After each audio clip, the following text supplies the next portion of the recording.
Hello, everybody. I'm Sean Reynolds from Sportsnet. This is Ken Wiebe from Sportsnet. Together, we are Kenny and Renny, and we are absolutely excited to be back to have our long-form Kenny and Renny show back. This will be the first one of season 2. We absolutely loved these shows in season 1. Couldn't wait to get back to doing it in season 2. And we wanted to make sure that if we were launching, we wanted to have some of the big heavyweights, and that's exactly what we went out and got. We've got Frank Seravalli. He's going to be joining us in about 5 minutes from now. One of the biggest insiders in the game of hockey, flat out, period. Kind of, in my mind, a little bit of a rocket rise to fame story. Would love to talk to him about that and how he was able to get where he got so fast. A little bit of a deceiving guy. He looks a little older than he is. He's a succeeding, really young story, but a lot of people don't think of it that way because he's been a silver fox for so long. We'll dig into that kind of stuff too. And then coming up at about 35 past the hour, I'm so excited about this, Ken. We wanted to get him all last season. Last year was a little bit of a weird year for him, but Jim Hughson, who is absolutely the voice of hockey for me for the vast majority of my life, and someone that I got to work with at one point in my career. I'm so proud that was definitely a tick off the bucket list moment for me when I got to work alongside Jim Hughson. But retired this year. It was shocking for me. I was on the call where we found out about it, but he's going to join us, and we'll talk to him about retirement, about his long, illustrious career, and some of the things that kind of shaped him. I've dug up some, like I like to do on this show, Ken. I've gone really, really deep on these interview subjects, and I've dug up a lot of stuff on him that I'd love to chat with him about. Looking forward to it. But first of all, my friend, it's great to see you. Great to be back doing this show. How are you doing today? Doing excellent, Sean, for sure. Good to be with you. Good to be back with everybody else here in the chat. Fantastic turnout so far, and great to have folks aboard. We know it's been an important week in the world of hockey, and we'll dig right into that, I think, before we welcome Frank in. Yeah, for sure. I think, how about I just start and I give the latest. So Kevin Cheveldayoff, we know that Joel Quenneville is meeting with Gary Bettman today.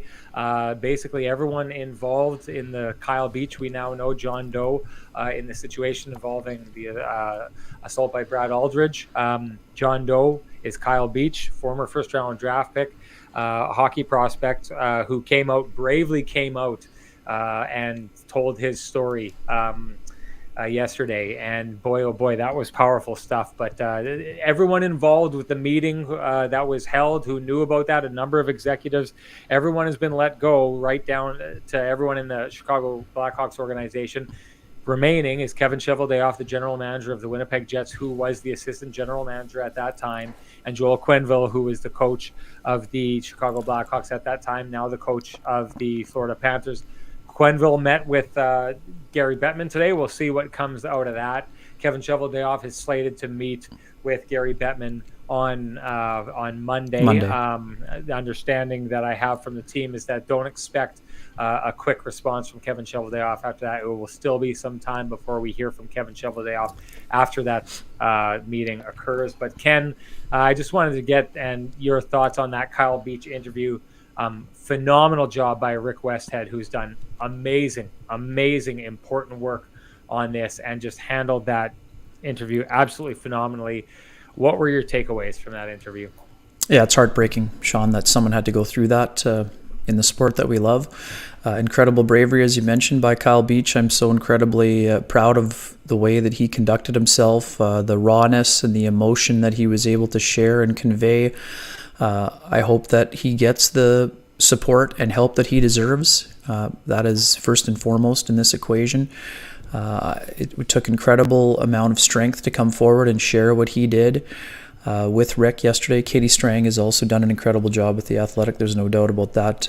Rick, great job with the interview for sure. Kyle, thank you. A lot of people should be apologizing to Kyle Beach, and yet he is the one feeling guilt and remorse for not being able to help the future victim from Michigan. And his ability to reach out and want to help that individual, I think, was incredible. And I hope that he gets the help that he deserves. What we've seen from players around the league, and whether just people in humanity in general reaching out to Kyle Beach, I think that's important. But This needs to result in a change, a sea change, a hockey culture change, and there needs to be a safer environment so that A, this never happens again, and B, players are comfortable coming forward when something of this nature happens, so it's not just kind of swept under the rug, if you will. So thank you to Kyle, and thank you to the folks, especially Rick, for being able to conduct that interview with Kyle, and yeah, we'll go from there. Yeah, I'll say this quick before we welcome in Frank Seravalli. I was watching that interview, and my wife was sitting beside me on the couch, and I mean, it was emotional. It was emotional watching, Kyle Beach kind of bleed out on the screen for everybody. But there was a moment that hit me like not a lot has hit me in a long time, when he was asked, and you mentioned it, what his message would be to the 16-year-old who was, allegedly a victim of Brad Aldridge after the fact, after Brad Aldridge left the organization and everything was kept under wraps, and he went on to a couple different programs. And he just broke. He broke in that moment. I broke too. I wept after that, because to think that someone like Kyle Beach was in a position where he felt the guilt that after he was assaulted and he was dealing with everything that he had to deal with, and he said that he turned to drugs and alcohol to deal with that, probably cost him, the pinnacle of the career that he could have reached. He's dealing with all that, and he's feeling this immense amount of guilt for not having brought this situation up, and feels like he's somewhat responsible for Aldridge going on and having interactions with that kid. It just makes me think to the other people who were involved with this. I mean, if Kyle Beach feels that level of guilt, I wonder what the other people who had a hand in this and could have done something about this are feeling at this moment. We're going to bring in Frank Seravalli on this. And boy, oh boy, Frank, first off, you are sure showing us up with your background there. It's a phenomenal background you got going on there. We're going to have to work on our game here.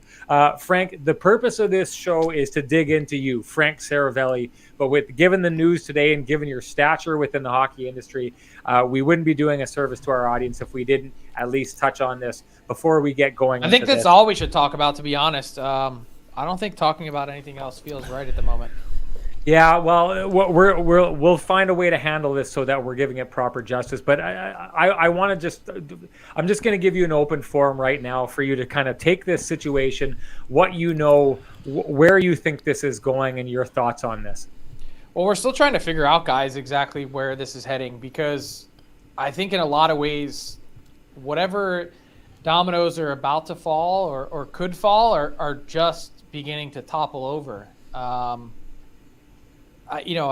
Specifically relating to Joel Quenneville and the Florida Panthers, his meeting with Gary Bettman was scheduled to get underway at 1:00 Central this afternoon in New York.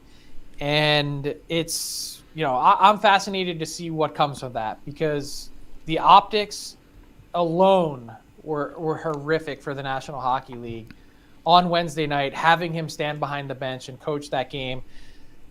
I mean, we've seen it a million times. A player suspended pending hearing.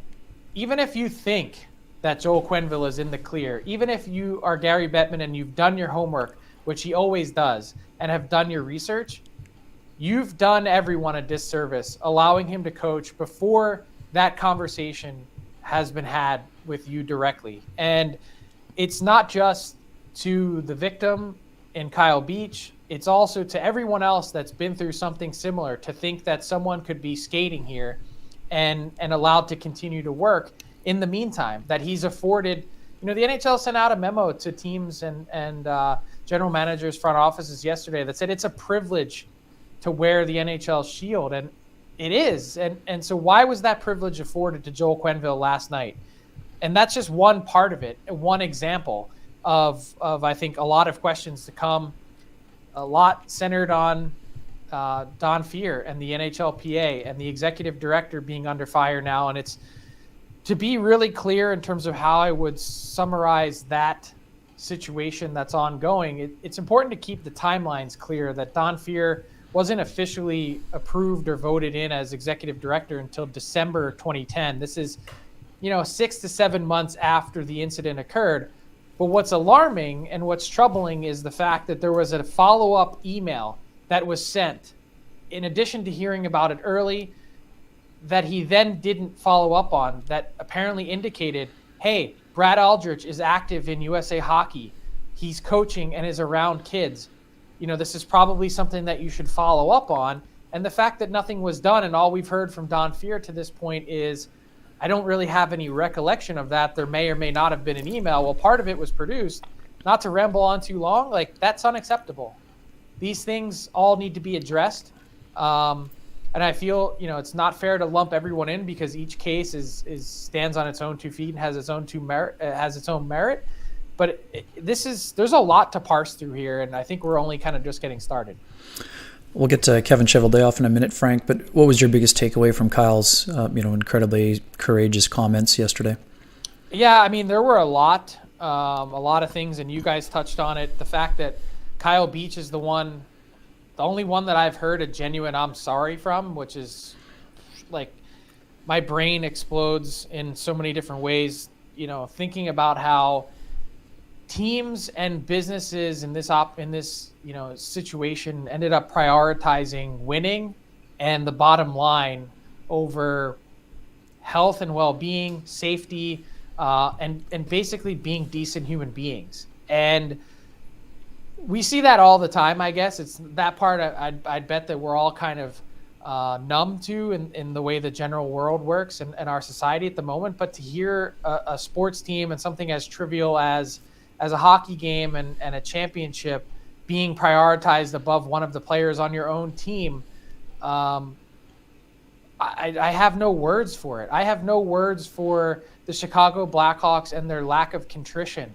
their continual finger pointing that's gone on here. How many statements now have we seen Stan Bowman on the day that the findings came out pointing the finger directly at John McDonough?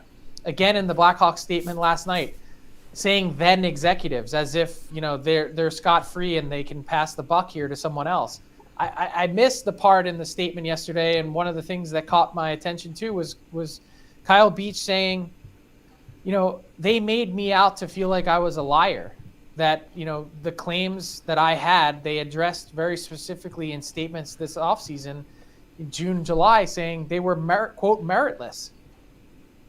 I didn't see any apology there from the Blackhawks in their statement that said, hey, by the way, not only are we sorry for all that we did to you, we're sorry for making you out to be a liar this past summer, which wasn't with former executives, then executives. That was with these current executives in the chair, greenlighting statements now that certainly did not, it missed the mark. There's no two ways about it. Full stop, period, end of story. I don't want to sound jaded, but if I take a look at the people who've been let go here, who had already been let go before this happened, but if you're the Chicago Blackhawks and you're cleaning house in an organization that has not made the playoffs for a number of years and has started the season the way they have, there may be a little bit less investment in those people who you are letting go because of the direction that the organization has been heading in, or the course that it's on right now. The Winnipeg Jets are a winning program under Kevin Cheveldayoff, and Joel Quenneville has done things to turn around that Florida organization to make them what looks like one of the most dangerous teams in the NHL at the moment right now. You talked about in Chicago winning being prioritized over doing the right thing. Are we seeing that play out again right now, potentially with the Winnipeg Jets or the Florida Panthers, that they are prioritizing what they believe is going to be best for the success of their teams over potentially doing the right thing in this moment right now?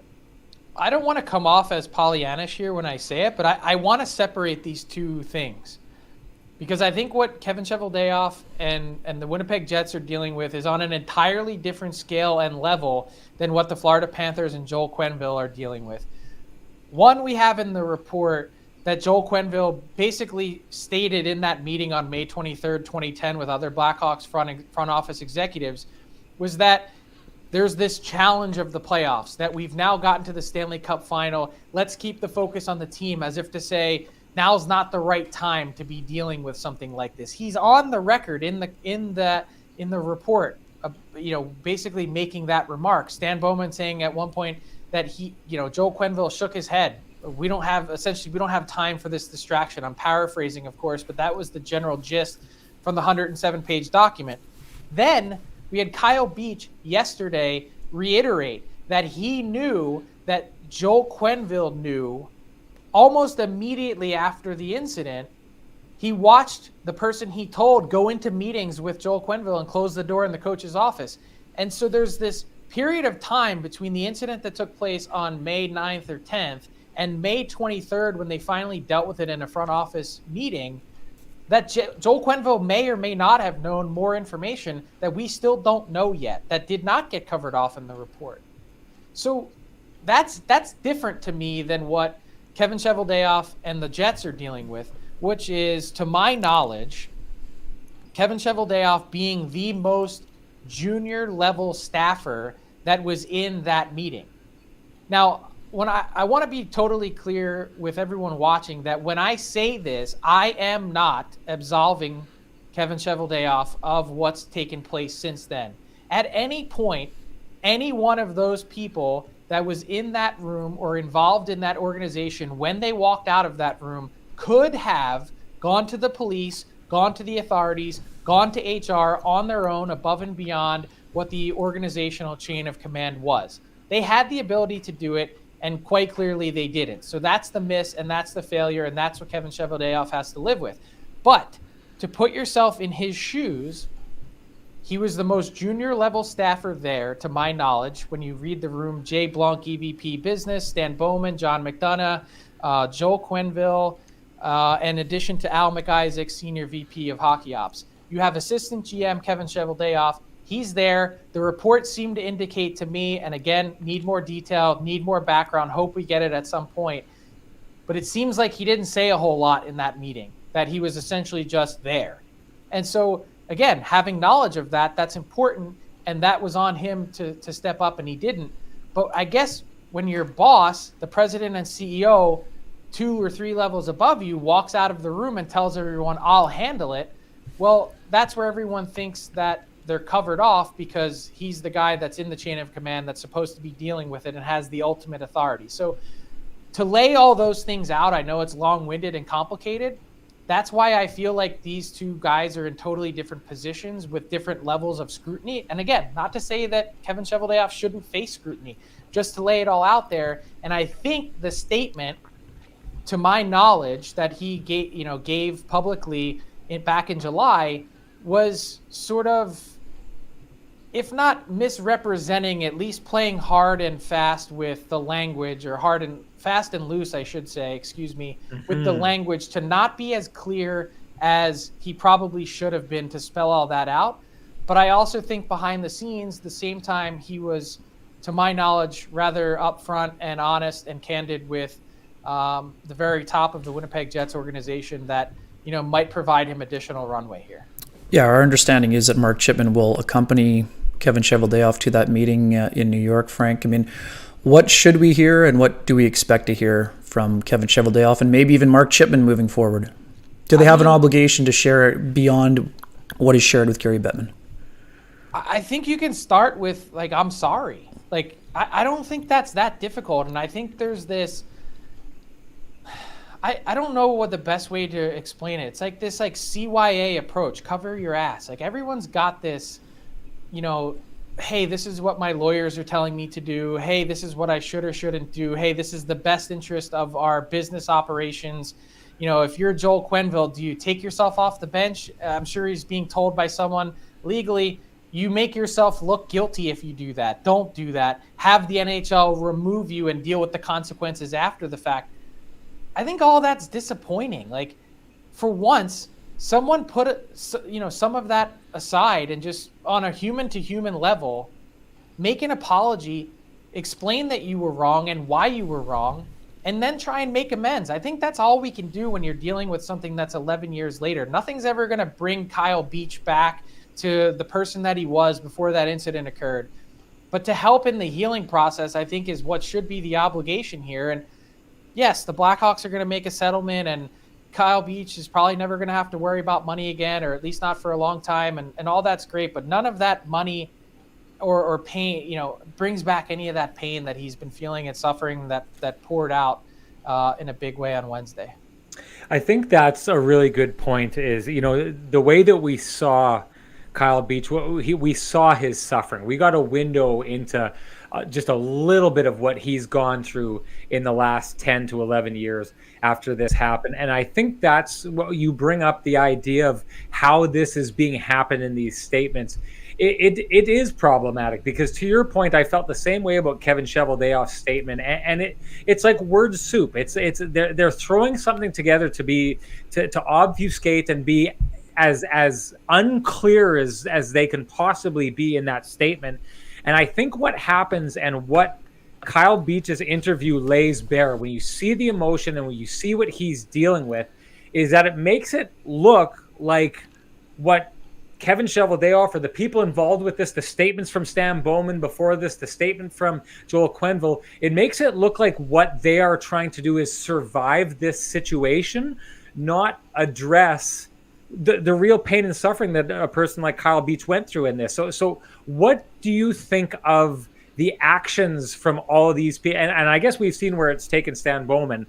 What do you think of, to your point of what you were talking about, the actions by Kevin Cheveldayoff so far, or lack thereof, same with Joel Quenneville, and how they will speak going forward regardless of what happens with their two positions?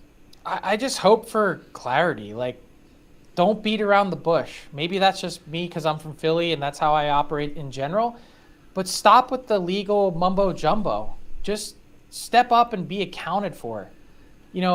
That's the one thing that's been missing from Stan Bowman that I wanted to see. That, everyone talks about Stan, and I've only gotten to know him a little bit, but the character that he has, and the Blackhawks saying that they're confident that if this had happened in 2021, that Stan, with the experience that he has now, would be so much better off, and that he'd handled it in a much different way. And I'd like to believe it, but I don't know if I can. Like, when you read those statements and you see him passing the buck again, saying, well, it was the responsibility of the guy ahead of me in the hierarchy in John McDonough, and that's his fault. Well, like, that doesn't cut it for me, and it shouldn't cut it for other people. And I was disappointed that the NHLPA sent out their statement last night at 11:53 p.m. Eastern. I've worked in this industry a pretty long time, and I've never seen, at least that I can remember, a statement of any kind of significance coming out at midnight. But at least in there, Don Fehr said, "I am sorry." 3 pretty easy words to say. We need to do better. We will do better. Like, that's important. I can't overstate that enough. It's not hard to do.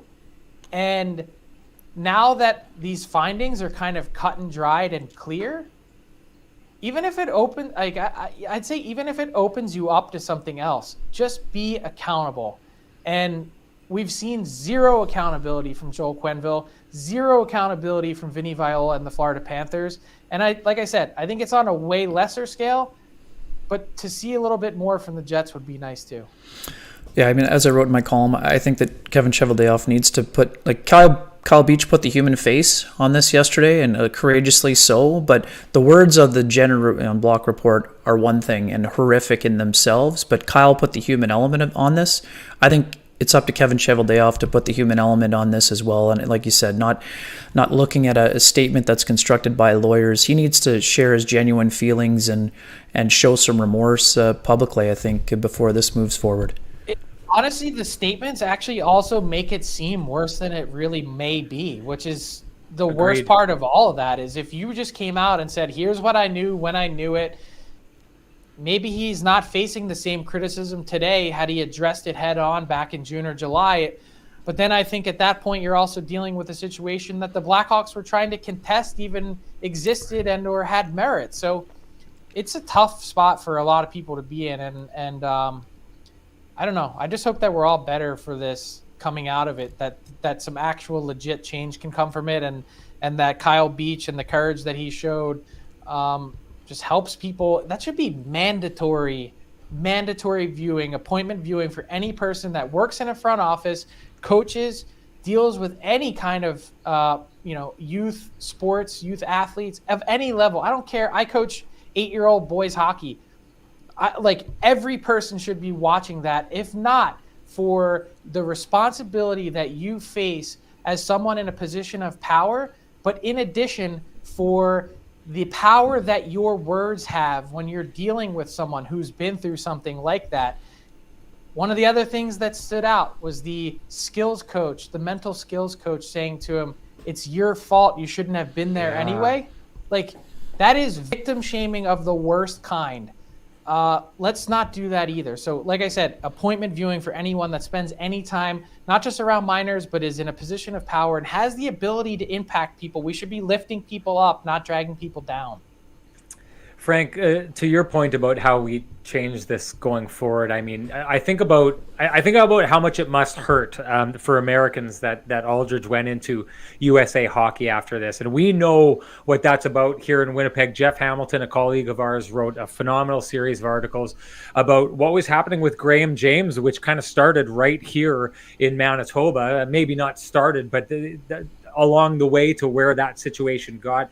And you think about all the people who need to turn their heads along the way for something like this to happen. I'm wondering if you think, like the shame, because no one wants to feel like they've played a role in something like this happening, but the way that the hockey community in this moment is responding, do you think it's responding properly? And when I say that, I go from the fans of the game to the NHL, to the players themselves, to the media. Are we all responding properly to make sure that these situations are being dealt with in a proper way going forward? Some are and some aren't, Sean, unfortunately.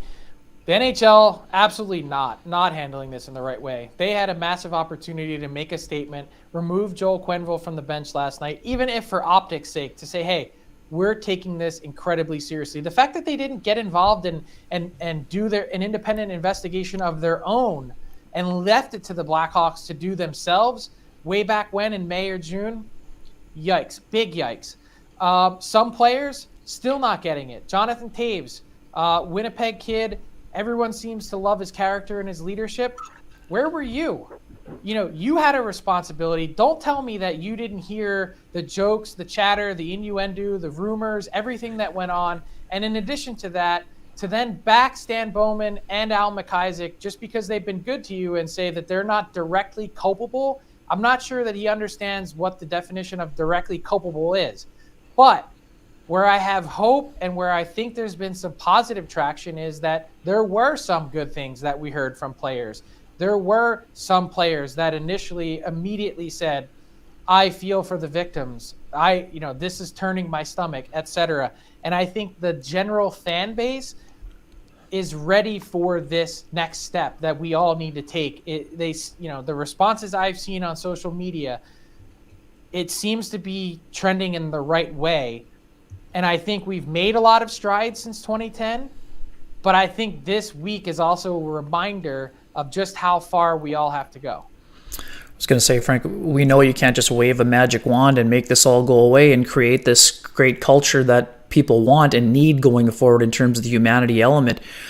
What are the next steps in trying to eventually get to that place and get to that place as quickly as possible? Keep talking about it. Like, let's not get to next week and all of a sudden stop. Let's not get through this weekend and be like, yeah, well, that happened, and man, that was really tough to deal with. Everyone's stressed out and emotionally drained, and let's not talk about that again for a while. That's how I'm feeling today. I'm like, man, I feel like I aged 3 years this week dealing with this, reporting on it, and I didn't even go through any of it. But we can't stop talking about it. That's, I think, the big thing is you only see change when it's continually top of mind, and when you get to a place where, someone sees or hears something like that and they report it instantly and that person is dealt with. And it's not like, well, that person might have done it, so I'm not sure if I'm going to report it or not. How about just report? Like, that's one of the big things. You mentioned USA Hockey, and I take this safe sport training to coach my kids' team every year, and a lot of different things that we go through. And one of the things they say is, it's not your job to figure out whether someone did or did not do something that may be inappropriate. Report it to the proper people and allow them to figure it out. So hearing about it one time, hearing rumor and innuendo, you're better off just taking care of it and checking it out. And if it ends up being nothing, well, then I don't think that's a waste of resources at all, given that we know that 1 out of 6 males Think about this number. 1 out of 6 males has been sexually abused at some point. It's an insane number.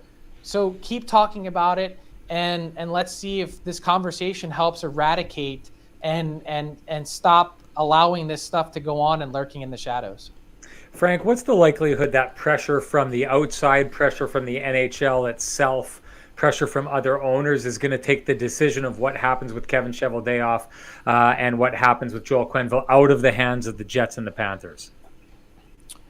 I don't know that outside pressure is going to do it. I would hope that, you start to see all these things that the NHL and these teams are fearful of, which is ultimately dollars going out the window, that some of these corporations would also step up and say, you know what? I don't want to be associated with that. I mean, how quickly, I'm just trying to think of like high profile scandals. Tiger Woods, like how quickly did he get dropped by some of the biggest sponsors on the planet? Why don't we see that same kind of swift reaction in this case, basically to what we saw this week? Like, there doesn't seem to be enough of that pressure. I don't know that that's ultimately what's going to get it done, but that this league trying to make its way back from the pandemic, given the debt that players have to pay owners, all these different layers to the business model for the NHL, that would snap them to attention pretty quickly. Yeah, Frank, appreciate the insight on that. I mean, what else can we do other than talking about it? How long do you think it would take to get things to a better place, I guess?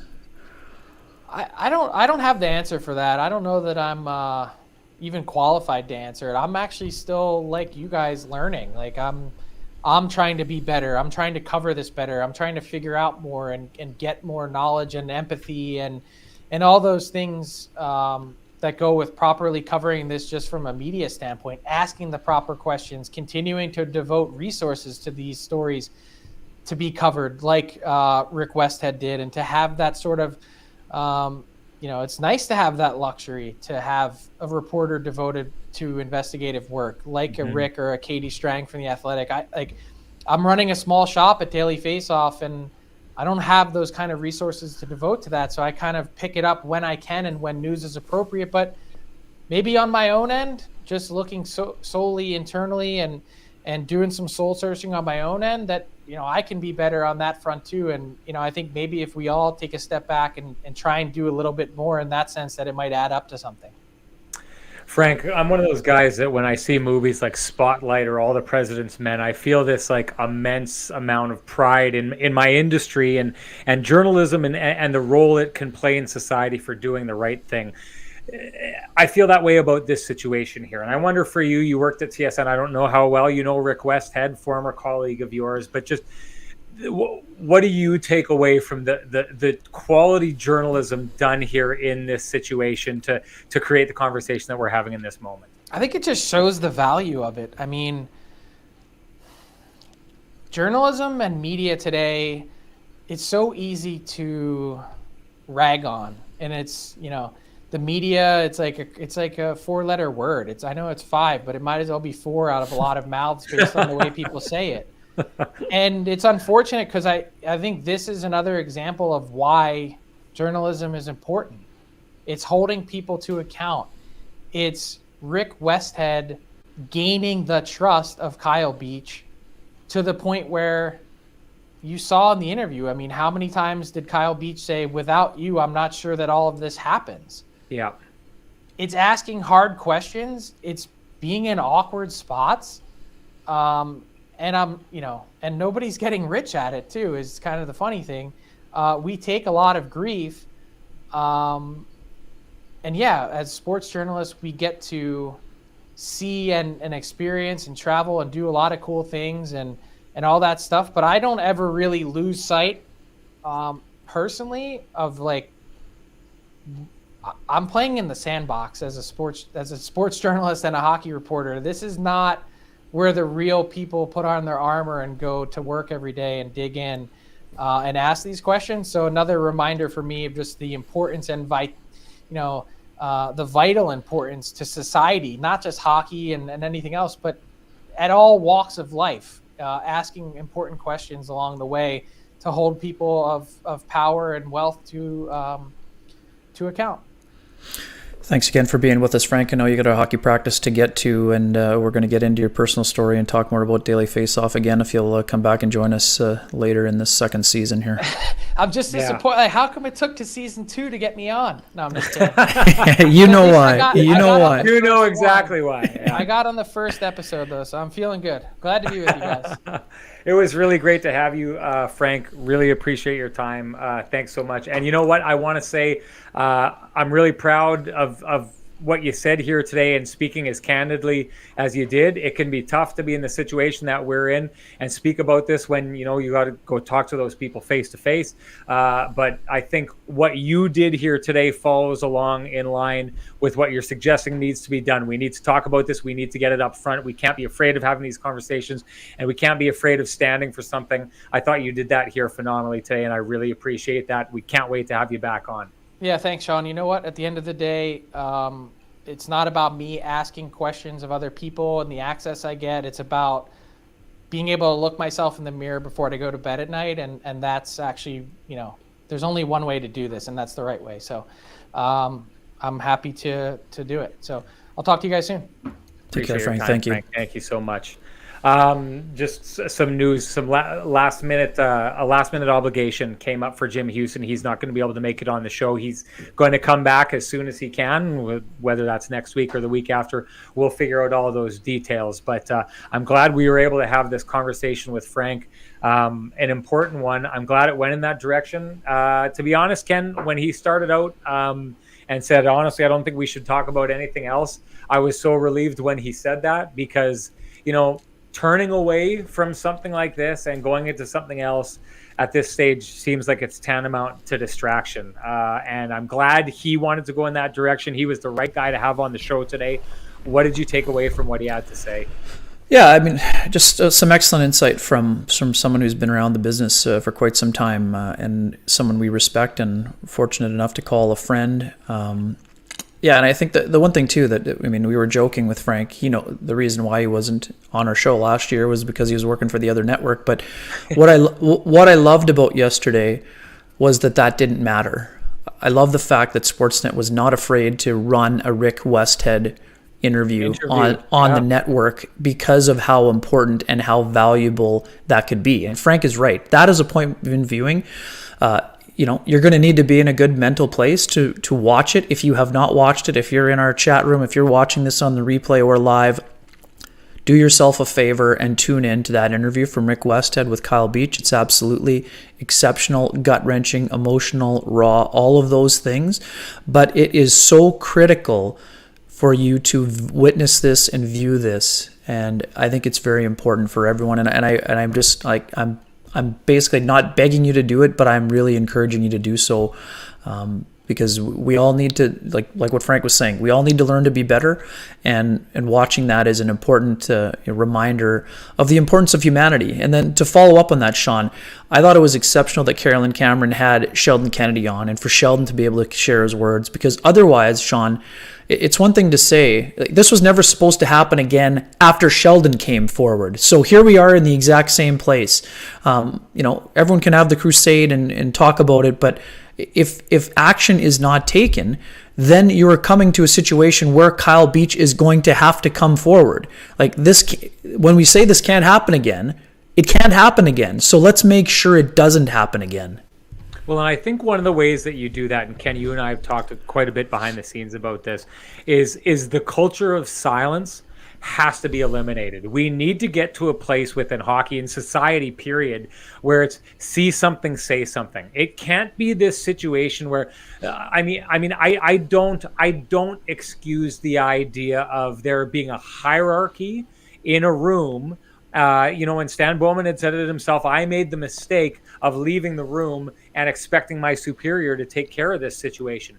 Well, at some point over the last 11 years, there had to be a realization that your superior wasn't going to take care of that situation, or at least wasn't going to handle it in a way that took care and protected someone like Kyle Beach, who clearly went unprotected in this situation.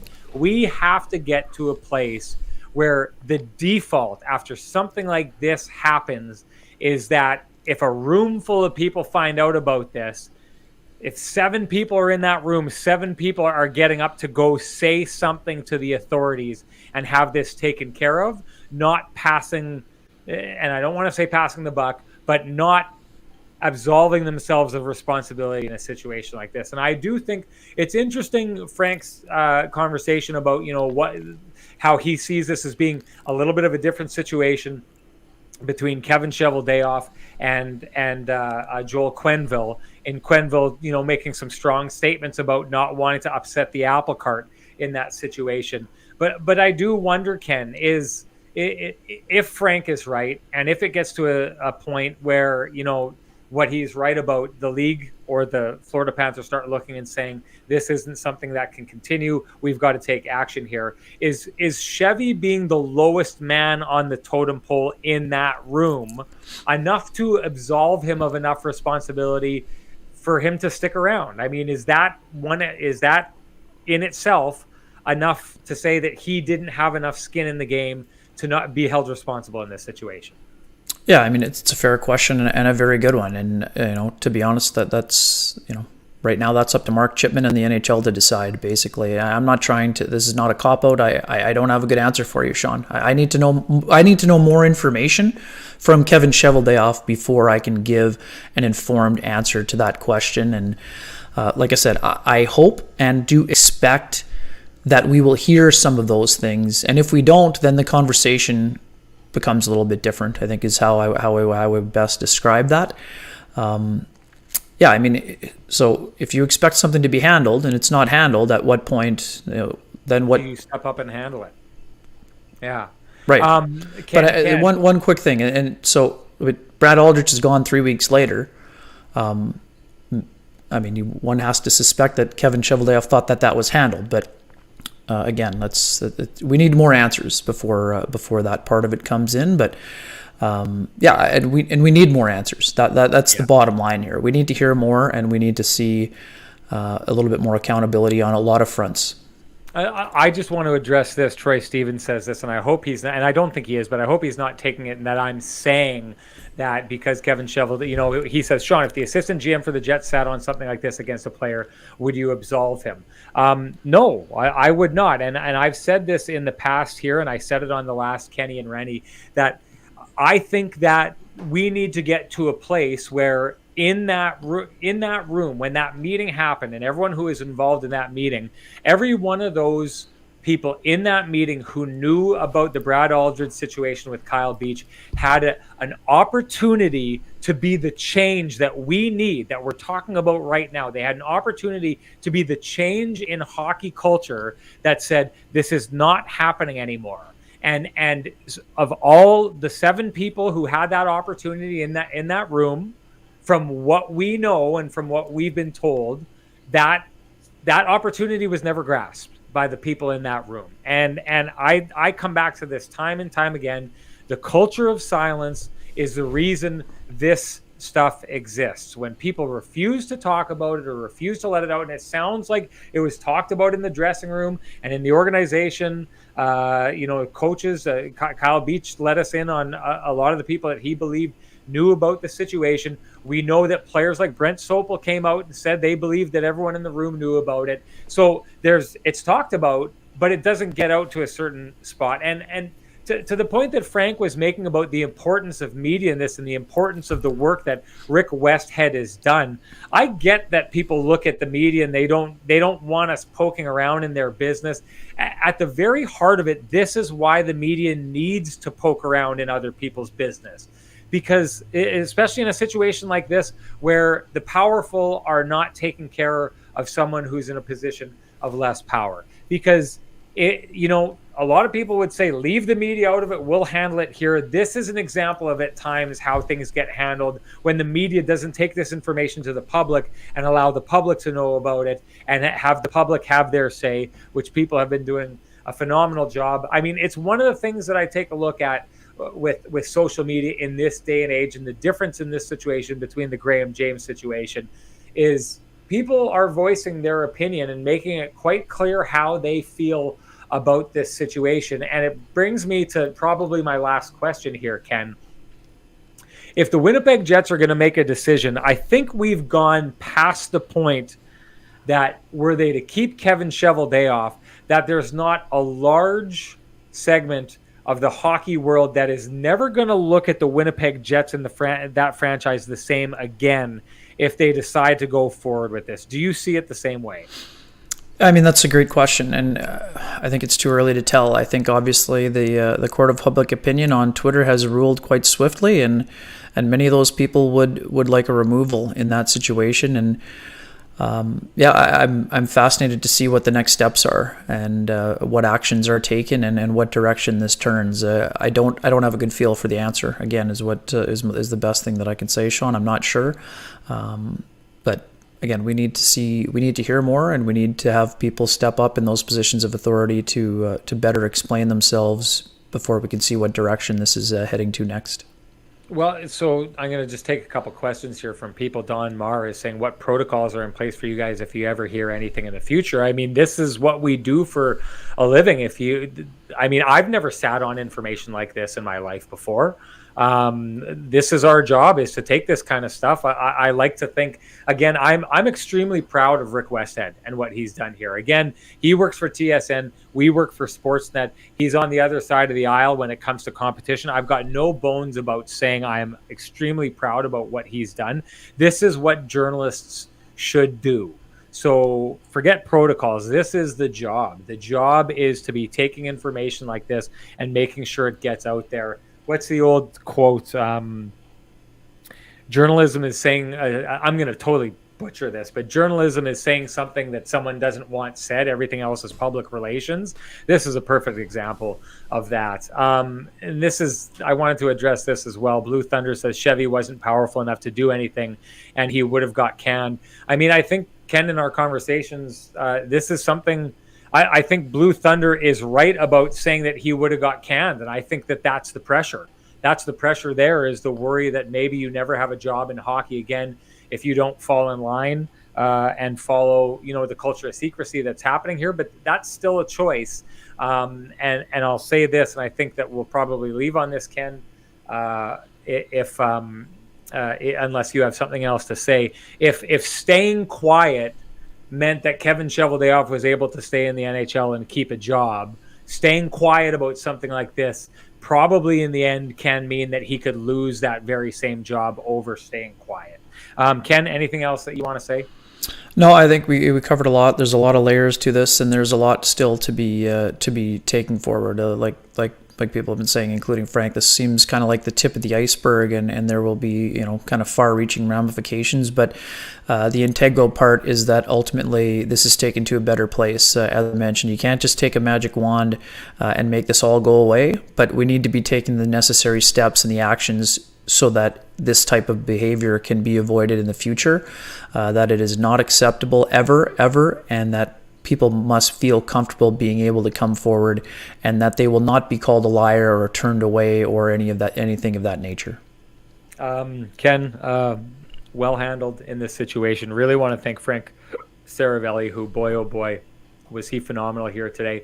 And I want to thank the people who asked the questions and shared their insights and their opinions on this. This is one of those situations where everyone's opinion in this matters. Kyle Beach, first and foremost, is the guy that we got to be thinking, and the other victims involved in this. But changing hockey culture requires the people in the NHL, the players, the executives, the Players Association. It involves the media like you and I, Ken, and it involves the fans who are taking part in this conversation as well. We really appreciate you taking part in that conversation, and thank you for tuning in to Kenny and Renny. Went a lot different than what we had planned, but I'm glad we went in the direction that we did. Thank you so much, everybody. We will be back later tonight with our post-game Kenny and Renny following the Jets and Los Angeles Kings game. We hope to see you all then.